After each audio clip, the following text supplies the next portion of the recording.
Welcome to Abridged, a podcast on everything Bracebridge, with your host, me, Mayor Rick Maloney. So I have my first guest, a recurring guest who has been on Abridged before, Ciara Ryan, who's the Tourism and Cultural Development Officer for the town of Bracebridge. Ciara, welcome to Abridged. Thank you. Thanks for having me back. And you know what? It's a special time of year. It is. We're going to be kicking off the festive season in downtown Bracebridge. Tell us a little bit about what's coming up in November. Of course. So it wouldn't be Christmas in Bracebridge without Festival of Lights. Absolutely. So it's coming back again, the Moonlight Shopping Party and Street Festival. So it'll be downtown Bracebridge Friday, November 21st, starting at 6 p.m. and it goes until 9 for late night shopping and much more. I would say, and we were just talking about this before we went on live here, that it's got to be 25 years, but it's a long time that we've had the Festival of Lights. And every year it's just that kind of kickoff of the festive season. Tell us a little bit about what's going to happen in downtown Bracebridge on that Friday night. For sure. So as everybody will be getting into the festive spirit. So all the stores on Main Street will be decorating, their window displays. So it'll feel super festive. Christmas lights will be on. It'll just have those cozy Christmas vibes that everybody loves. And of course, some fan favorites like Jam Sandwich and Liam Carney are coming back to the stage. So they'll be having some entertainment with Santa, of course. The big man will be there. And fireworks are at 8 p.m., which I know is everyone's favorite as well. So, make sure to be there for 8 and stay for late shopping until 9 after the fireworks. Well, we always have great entertainment on the stage down at the foot of Manitoba Street there. Jam Sandwiches, always convincing in many ways to get people involved and me involved as well. Yeah.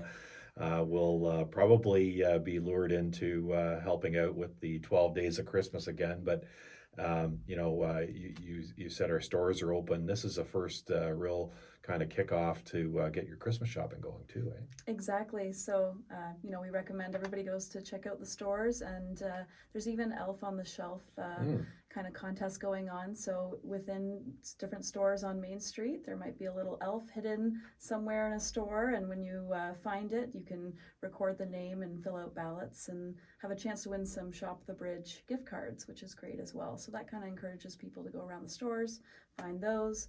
Also vote on holiday window displays, like I said. So that's part of the downtown BIA is hosting that part of the Festival of Lights. So you can check out their website to learn more. And yeah, it's very exciting. But there's a lot more going on the street as well. There's the holiday train, which is a favorite. So you can hop on the train and drive around the main street and stop at your favorite stores and check out local vendors that'll also be on the street and lots of decorations, caroling, Christmas music. I expect hot chocolate as well. Yes, yeah, the Chamber of Commerce will be handing out a free hot chocolate.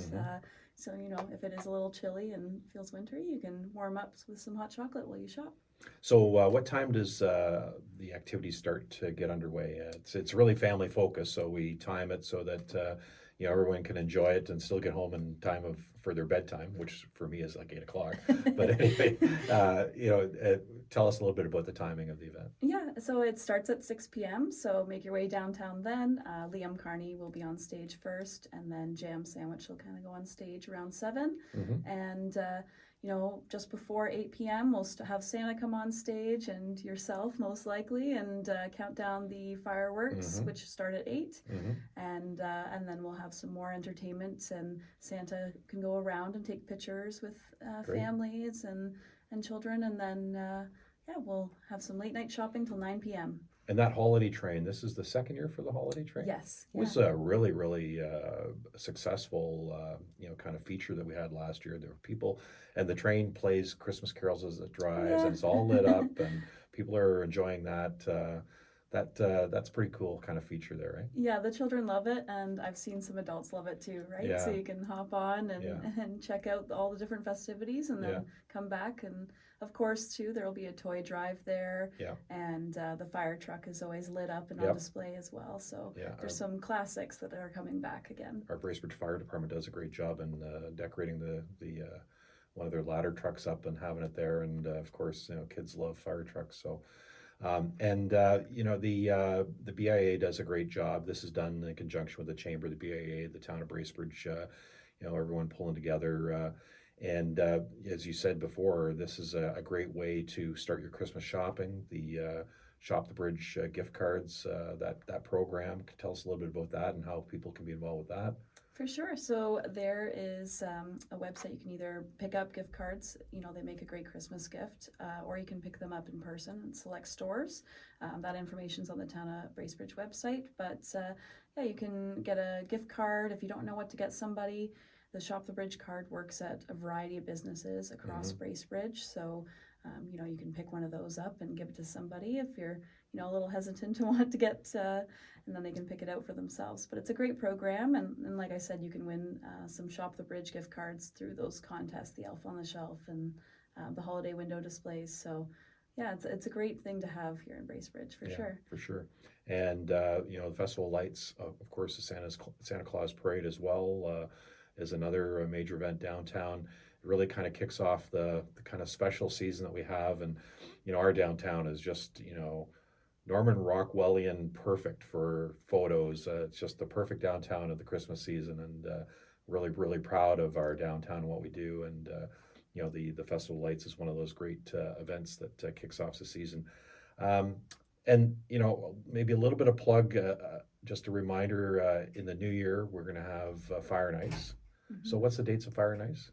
I believe it's January 31st. Yeah, the last weekend of January. Yeah, the last weekend. Exactly. Yeah. So we just want to make sure people are plugging in their calendars the Fire and Ice as well. And, I know we'll have you back and talk about that in more detail. But, again, remind us the date for Festival of Lights, what time folks should be there, and, dress accordingly because it could be a little chilly too. Exactly, yeah. Put on your Santa hat and come out. But November 21st, the Friday night, from 6 to 9 p.m. And then as well, like you mentioned, the Santa Claus Parade, right? That's the first Friday of December. And that's also at 6 p.m. So that's great to have.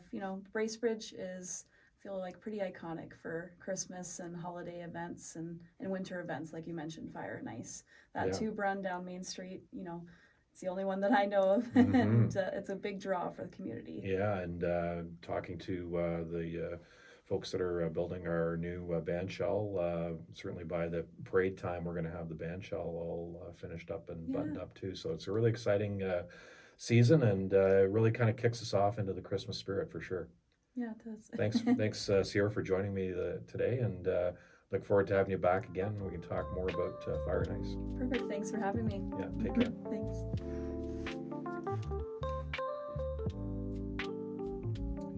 So I'm joined on a bridge with Scott Clayton, our Director of Public Works for the town of Bracebridge, and I have Josh Collins, who's the Manager of Operations for the town of Bracebridge. Gentlemen, welcome to Abridged. Both first time on our little podcast. Not the last time, I'm sure, but it depends how well you do today. We'll see how well, whether you're re-invited back. But anyway, wanted to welcome you both. First of all, Scott, as our new Director of Public Works, welcome. And Josh, you followed into his footsteps, taking over the Manager of Operations in Scott's place. So wanted to talk today about winter control, and we're gearing up for the snow. It's going to come, right? And hopefully not as much as last year, but we do a lot of work to get things ready. It's just not, hey, let's hook on the plow and away we go. There's a lot of work that goes into that. So tell us a little bit about the preparation that our crews are doing right now in advance of getting ready for winter maintenance. Yeah, so already ongoing with the staff. They're out performing their dry runs, staking out some troublesome areas. We've already started to run up our material, the sand and the salt in our domes, and making sure everything's filled up. We have all our trucks getting changed over, so they're ready to go. It's going to be a busy fall. We have our annual plow kickoff meeting coming up on October 30th, so that's kind of where we bring everybody in. We kind of talk about our routes, familiarize ourselves with it a bit more, and do a little bit of a deep dive into some health and safety areas. So it's upon us. Yes. Scott, tell us a little bit about what, how much, road work that we do. How many kilometers of roads do we have in the town of Bracebridge? Yeah, so overall, in terms of winter maintenance, we probably maintain over 350 kilometers of roadway. That includes Wow. well over 60 kilometers of sidewalk. We're probably in the process of taking on a few new subdivisions here later this fall, if all comes to plan. Yeah, it's a big undertaking, especially after last winter. Mhm. We look at the volume of snow. We try to look at what storms and whatnot it's coming forward and try to plan accordingly. We have picked up a few new trucks, and we've got a new operator complement this year that will help us maintain these roads and the new ones we're taking on. Yeah, we also maintain district roads within the town of Bracebridge as well, so Mhm. that's a big part of what we do. There are the higher volume roads, so we do spend a lot of time prioritizing those roads for the district, as well as our own roads throughout both the urban and rural setting. Yeah, those district roads, Wellington Street, Manitoba Street, 118. That's correct. Yeah. So tell us a little bit about what the number of trucks and how many staff we have that are helping us make sure that we have safe roads. Yeah, I think our fleet overall is in a great spot. We've been able to procure a couple new trucks that are coming later this fall. We should see them in the coming weeks, actually. So that's nice to have Yeah. new equipment all the time, Mhm. something that's up to date. Again, I mentioned earlier, we've got one new complement for an operator this year. So we range around 20 staff, including some contracted staff as well to help us maintain the roads throughout the wintertime. Trucks as well. We have both our combination and single axle plow trucks that we utilize, a grader, as well as a number of sidewalk machines. I think the sidewalk work is probably one of our main aspects of what we do. That's where the pedestrians are foot on the ground, and we want to Mhm. make sure it's safe for people to get around their subdivisions and within town. So there's a lot of priority put to our sidewalk maintenance as well. So Josh, tell us a little bit about how our guys and gals prep for. You say they stake out. One of the things I've been always impressed with, and I had opportunity to ride along as the wingman Right. on one of our routes a few years back with Brad Jackson, who was with the department back then. Tell us a little bit about what that preparation is, and I've always been impressed with how uh, the operators take so much pride in their route and making sure that they take ownership in that route, right? Yeah, that's right. So that's kind of the whole nuts and bolts kind of pieces of that October 30th meeting. We all kind of hand out these binders. We'll go through and break out, the route down to each little specific nook and cranny of kind of the town, and they'll losing my track of words here. Sorry. But they part of that meeting is they'll stake out if there's I remember Brad telling me there's a big boulder here, and I said, well, that he's got a stake there, right? He went out and staked that. He knows where those boulders are. That's right. Yeah, they'll go out and dry run and mark those specific areas of concerns where tight turning radiuses, all that aspect of it. With these new subdivisions Scott mentioned that we'll be assuming, it's kind of changed up our routes a little bit this year, so it gives the operators a chance to fully kind of get out there, perform the routes, and then there's no overlap. And then if they're finishing up early or if they're on their way back to the yard, they can always help out too and kind of get everything on the way back. Yeah. So, and Scott, we do rely on contractors as well that help, support that. Tell us a little about some of the rules and regulations around that, because operators can only operate, so many hours continuously, and then we have to cycle that through and schedule that. It must be a bit of a challenge. Yeah, I mean, ultimately, winter operations is our biggest, it's a big part of what we do, obviously. As of October 1st, we're responsible for winter maintenance. That involves starting monitoring weather, having our trucks ready, having our contractors ready. It's not only contracts for road maintenance, we also do a lot of parking lot services, laneways throughout town, our crosswalks throughout town as well. So our minimum maintenance standards of Ontario that's set out across the province, those are what we have to, follow, and we have to meet minimum maintenance standards. So, the staff, and I think it was already noted, the guys take a lot of ownership in what they do. It's very important for them that we meet the standards required. I've seen these guys work for days on end, and at the end of the day, they still want to go back out to make sure that road's safe. So we've got a good crew, and they're willing to to step up and do what we have to do to meet our standards and keep the roads safe for the public. Yeah, one of the things last winter I had said more times than not about our crew is that they have this get her done attitude, right? And when the oil in the lamp was burned right down to the wick, they were out there continuing to do it. And it's wash, rinse, and repeat, but over and over and over. That's and right. that can get very tiring, of course. And then Yeah. we ran into the challenges of where to put snow. That's correct. So tell us a little bit about when we do have that provincial mandate in terms of what the minimum standards are. A few times last year, we declared significant weather events. Mm-hmm. What does that mean to that standard? Yeah, the significant weather event is somewhat new.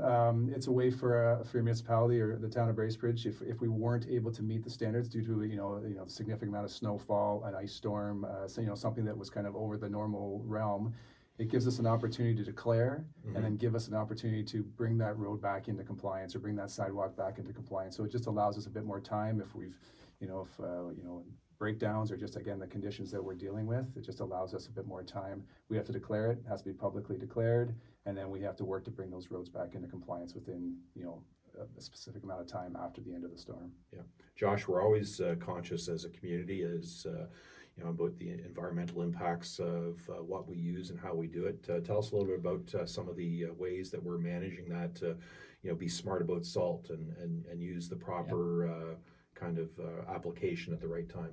That's right. So that's kind of part of that meeting as well, and breaking down to our salt sand application rates. Whether the road needs to just be plowed off and sand for some traction, or if we're going to get into some freeze thaw conditions where we need to put down some abrasives to kind of melt through some of that ice pack on the road. It's just getting that level of awareness up to the operator. So we're putting the right amount down when we need to. Yeah, so that's always an important aspect, and we do have a salt strategy that Scott, you've been part and parcel of developing, and it's consistent with the district's salt strategy, and obviously taking the advice that we've received from organizations like the Muskoka Watershed and the Friends of Muskoka Watershed on how to the best way to make sure that we're not impacting the environment to the best we can. Some thoughts about what I as a homeowner can do to help make winter control easier for our community. Yeah, that's a great point. As we lead into winter, like Josh indicated, we'll be out staking some of our troublesome areas. I mean, we just ask that the public give us the space to do what we need to do.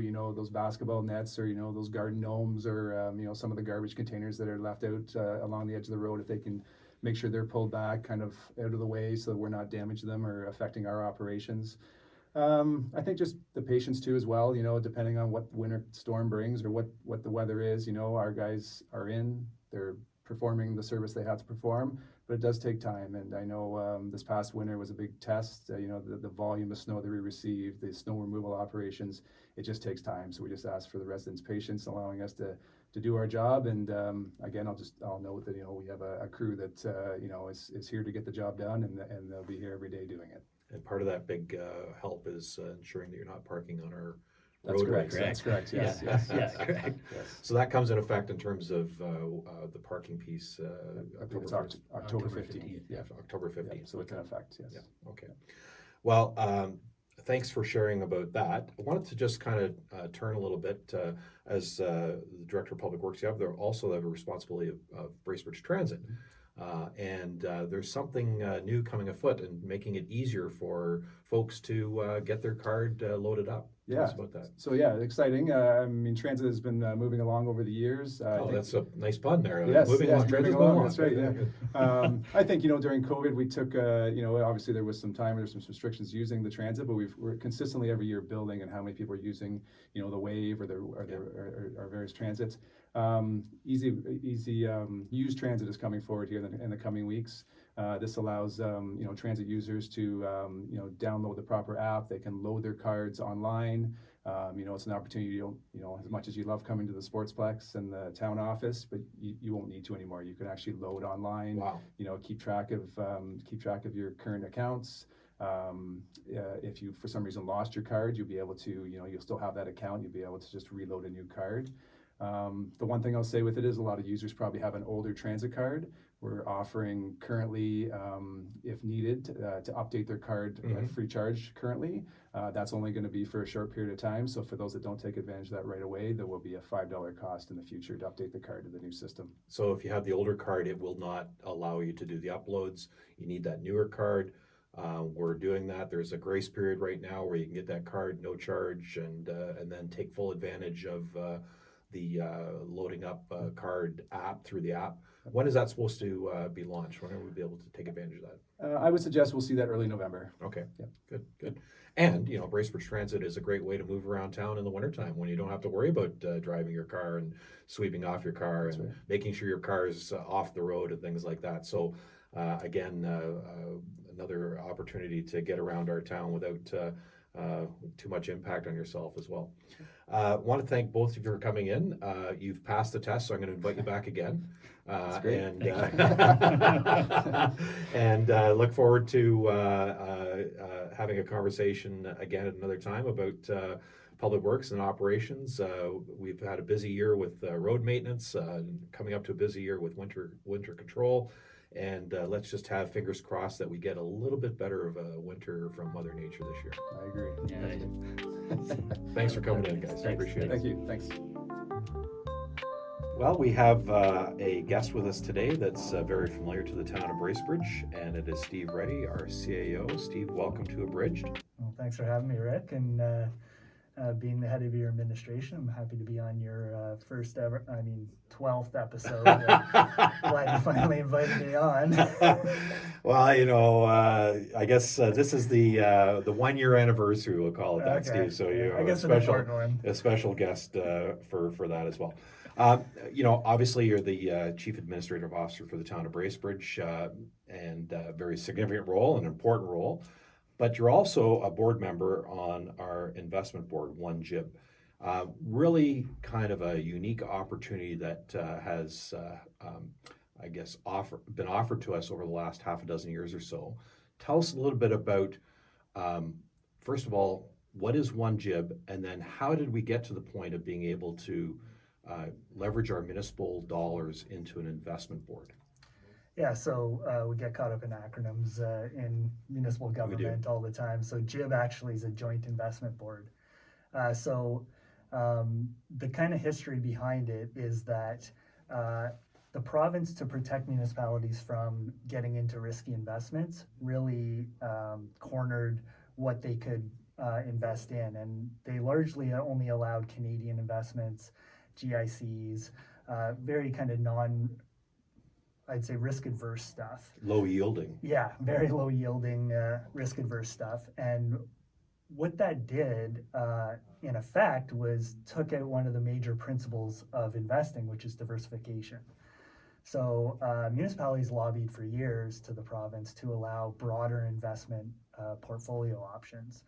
And eventually the province conceded that and said, but what you need to put in then is an investment board, and councils have to give up the governance of that to an investment board instead of managing investments themselves.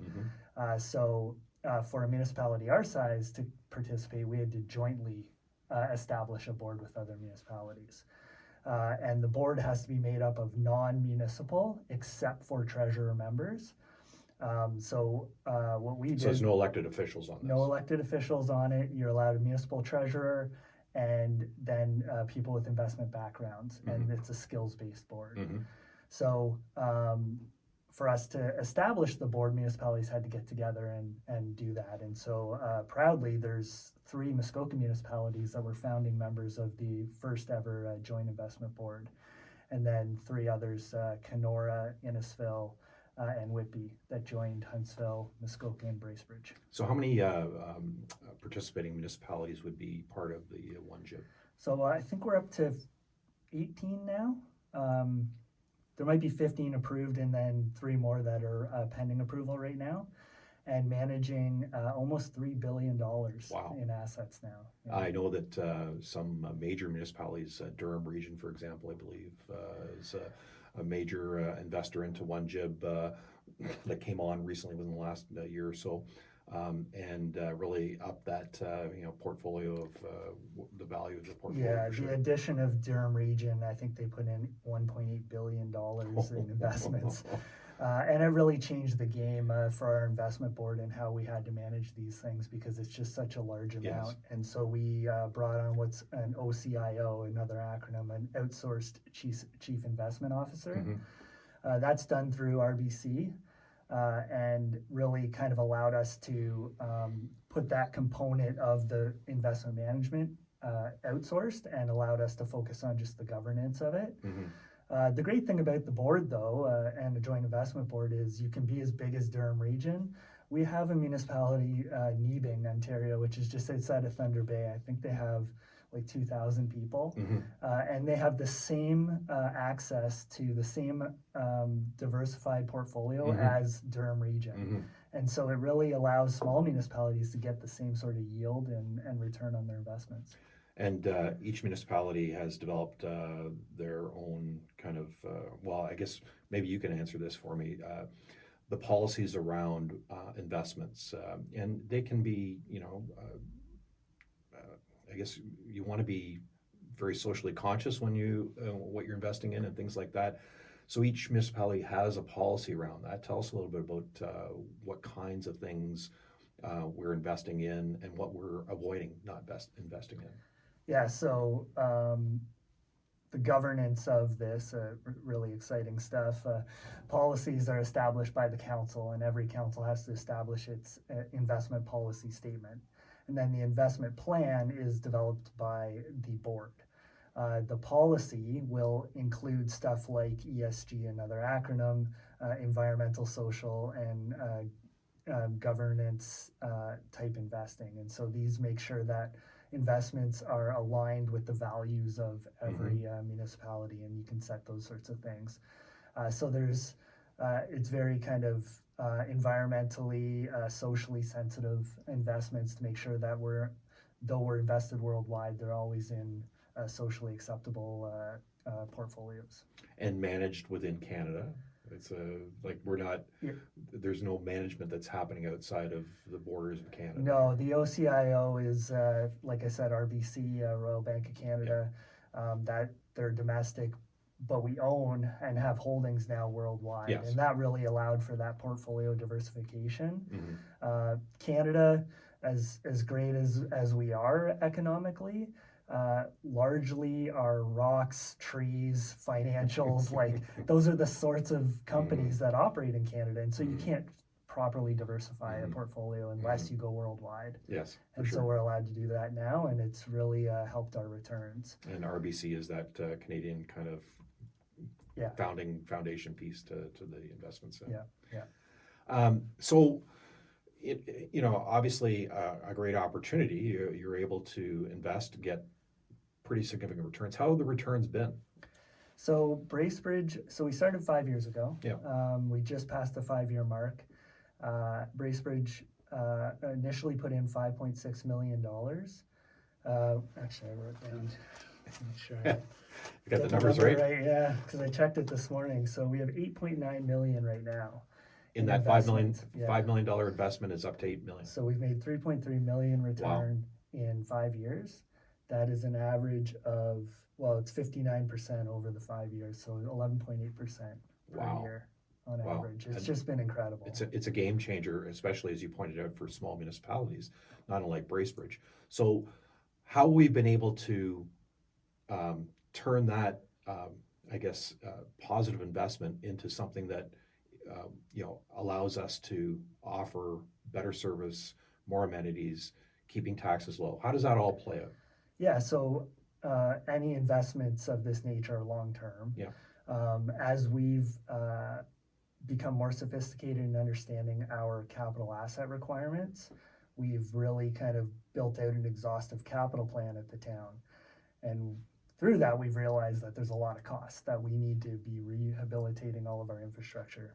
And this will help offset that. So every dollar that we earn through investments that's required for future capital, we do not have to get from the tax base. Mm-hmm. So that 5.6 million, which would have sat in a bank account and earned very little interest, is now $3.3 million more and can go toward those future capital investments. So keeping it off, keeping capital investments and new projects and new initiatives off the tax levy, it's helping support that.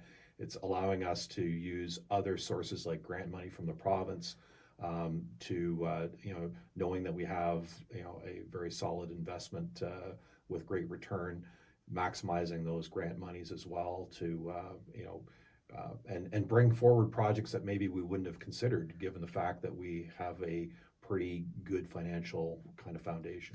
Yeah, and large projects that are complex need multi-streams of funding, and I've always said there's multi-pronged approaches to these sorts of things. So the Muskoka Lumber Community Center is a perfect example.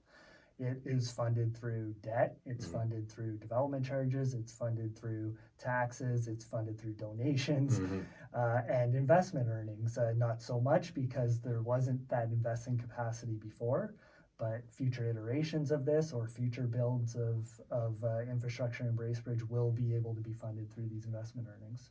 And I guess just to kind of wrap up our discussion, how is that investment reported back to council and vis-a-vis the community? Is there regular reporting? Yeah, so there's a requirement under the Act that the treasurer of the municipality report to, and the board actually report to every municipality that's a member of the board, at least annually, or as is required by council.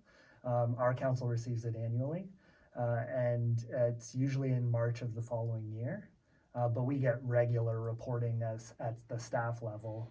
Like I said, I checked it this morning, so you can check it on an ongoing basis. And I guess just finally, the future of this investment portfolio, it's had great success over the first 5 years.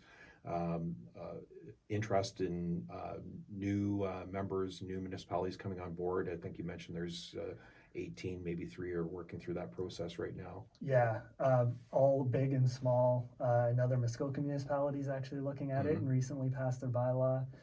So we'll have 4 in Muskoka alone, which is great. And lots of interest throughout the sector. We are coming into an election year, which usually, big decisions like that, some councils are hesitant to do it, pending what a new council might want. So we might see a little bit of a scale back in 2026, but then hopefully ramp up in the future.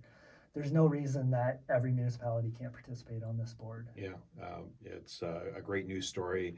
It's been a great success story. I know, Steve, you've been involved from day one. You were a founding board member. We're a founding municipality.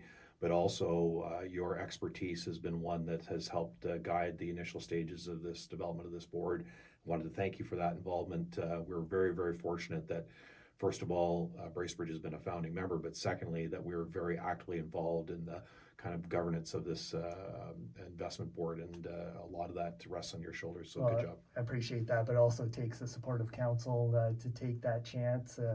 Being a founding member, this was brand new, so everyone had to work in lockstep, and the council of the day certainly appreciated their support. Good. Well, I thank you for showing up for episode 12, which is 1 year. It took a year to get Steve Rettie on the program here, but we're going to invite you back again, and maybe we'll have another great topic of discussion coming up at some point. We'll figure what that might be. Maybe it's talking about the Indianapolis Colts. It might be something along sports. But with that, thanks again, Steve, and appreciate you taking the time to join me. Of course, thank you.